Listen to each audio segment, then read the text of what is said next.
for his resignation. Now, Mr. Rota has resigned. What's your reaction? Je vais juste dire quelques mots là-dessus. D'abord, c'est pas une journée qui nous donne beaucoup de la joie. On sait très bien que le président a fait la bonne chose. C'est pour cette raison-là qu'on a soulevé ce point-là dès qu'on a été de retour hier matin.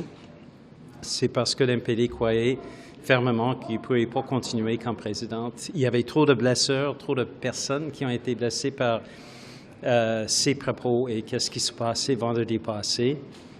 Alors, j'aimerais quand même dire que pour moi, le président, avant vendredi passé, a toujours travaillé en bonne foi et il était quand même un président qui était efficace à plusieurs égards. Il nous a fait passer à travers la pandémie, quand on avait l'occupation du convoi, il nous a mené bien. Et aussi cette transition vers un Parlement hybride aussi. Alors, je lui souhaite bonne chance. Il n'y a aucun doute qu'il a fait les choses qu'il fallait faire pour protéger l'institution aujourd'hui. Et on peut prendre les premières quelques étapes justement pour réconcilier avec tout le monde qui a été blessé par vendredi passé. I believe Speaker Rota did exactly the right thing. It's not a happy day for us. It's a sad day, of course, but the reality is he made the right decision. The Parliament has been tarnished, and so many people have been hurt by what happened last Friday.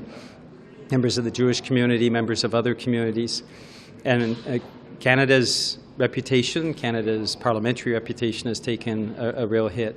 There was absolutely no alternative to Speaker Rota stepping down, and I wish him the best of luck. He was a good speaker in many respects, had us get through the pandemic and continue to have our parliamentary institutions in place. He helped us through the occupation with the convoy and also put in place the transition for a hybrid parliament. So on all those fronts, he did very well.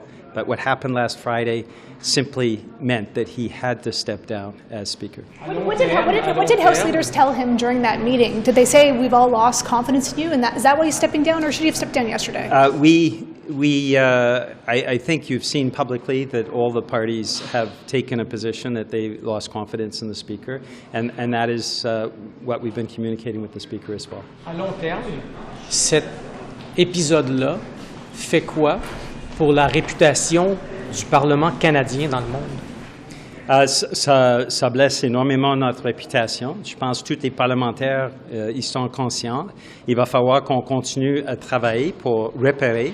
Aujourd'hui, c'est une première étape qui est importante, mais il reste beaucoup de choses à faire. On va être obligé dans les prochains jours de choisir un nouveau président ou une nouvelle présidente et je pense que ça va être un aspect important qu'on va considérer, tous les députés, en prenant cette choix-là de qui va être le prochain président. Do you think that the Canadian government needs to apologize to the Ukrainian government and the delegation who was here, to Zelenskyy himself? I think the Prime Minister should apologize, yes, on behalf of all parliamentarians. I felt very strongly that the Speaker needed to step down, and that was the position of the NDP, Jagmeet Singh and the NDP caucus. We have a lot of work to do, there's no doubt. This is only a first step. It was an important step. And I'm glad that Speaker Rota put the institution first. That was important, but we have a lot of work to do, I think, to rebuild our reputation and certainly to redo the damage that was done to President Zelenskyy. And I think Ukrainians, because of the fallout from the visit. Why in this case is an apology why was an apology not enough in this particular situation? This had profound damage for Canadians. And imagine the Jewish community sitting down to Yom Kippur and having somebody who is affiliated with the SS and horrific murders taking place in Eastern Europe being honored in the House of Commons. And so there is no doubt that we need to repair that. We also need to have confidence that the Speaker, who has the prerogative to introduce anybody in the House of Commons that vetting is done in an effective way to ensure that it doesn't dishonor Parliament in any way. And so those are important things that I think were part of all of parliamentarians' consideration over the last couple days. Do you think we have to update procedures so that people are more closely vetted when they come to Parliament? I think it's clear that there was a mistake made here, and it's something that we have to look at in terms of future visits from world leaders to ensure that it never happens again. But I don't have all of the answers now. I think this is going to be part of the reflection in the coming days. Will there be a speaker's election on Thursday? The question is, now that Speaker Rota has announced that he's stepping down tomorrow, the question is when the Speaker's election would be. We're looking procedurally now at what that might mean. The problem, as far as we're concerned, and I'll repeat this in French, the problem is, as far as we're concerned, is that parliamentarians are right across the country. There are no provisions for hybrid voting right now in the standing orders. So Speaker's election would take place physically here. And so we need to take time to evaluate how best to achieve that to ensure that all members of Parliament are able to participate. Alors, étant donné que les règles de la Chambre ne permettent pas le vote virtuel pour l'élection d'une présidente, ça veut dire qu'on va, dans les prochaines heures, regarder au niveau procédural qu'est-ce qu'il faut qu'on fasse pour permettre à tous les députés de participer dans l'élection de la prochaine présidente. Est-ce que ça aura lieu jeudi ou est-ce que ça aura lieu la semaine prochaine?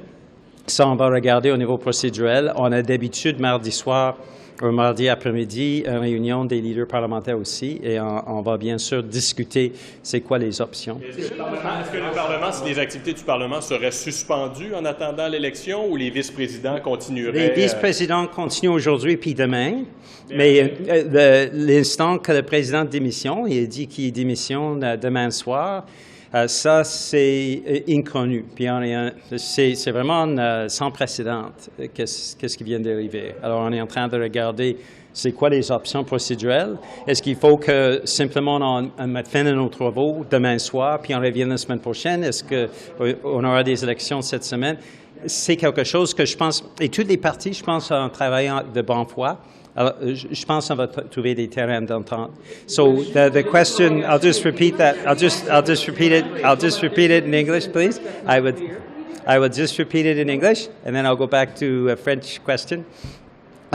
Because procedurally we're in unknown territory, we'll be looking at procedurally what we need to do. The fact that we have people coming from across this country, and this is the world's largest democracy, it is vast in its depth. We will need to make sure that procedurally we're including every member of Parliament, and it is still unclear, and we'll be looking at that at the House Leaders meeting, I think, this afternoon, the best way of putting into place those elements so that all members of Parliament can participate. Puis c'était quoi votre question? En français, you said proroger la session. You didn't mean proroger. Vous voulez dire suspendu. La session ne sera pas prorogée. Non, ce ne sera pas prorogé. Vous avez bien raison. Non, suspendu. Si c'est suspendu demain soir, jusqu'à des élections, la question c'est quand des élections.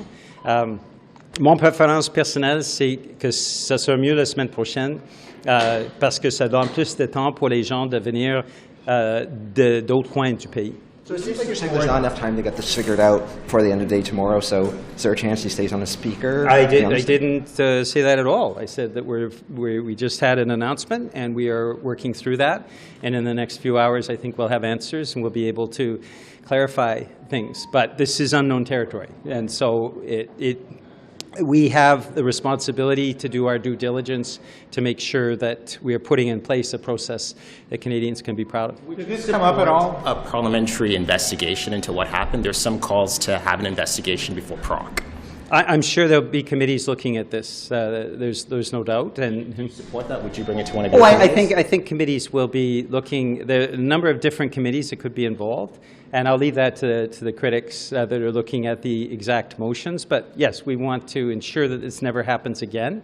So more information, I think, is better to ensure that this never happens again in a Canadian Parliament. Should it be up to the Speaker's office to make sure that all of the people are vetted properly, or should it be the Prime Minister's office and the government? Whose role should it have been to make sure that this person had been properly vetted?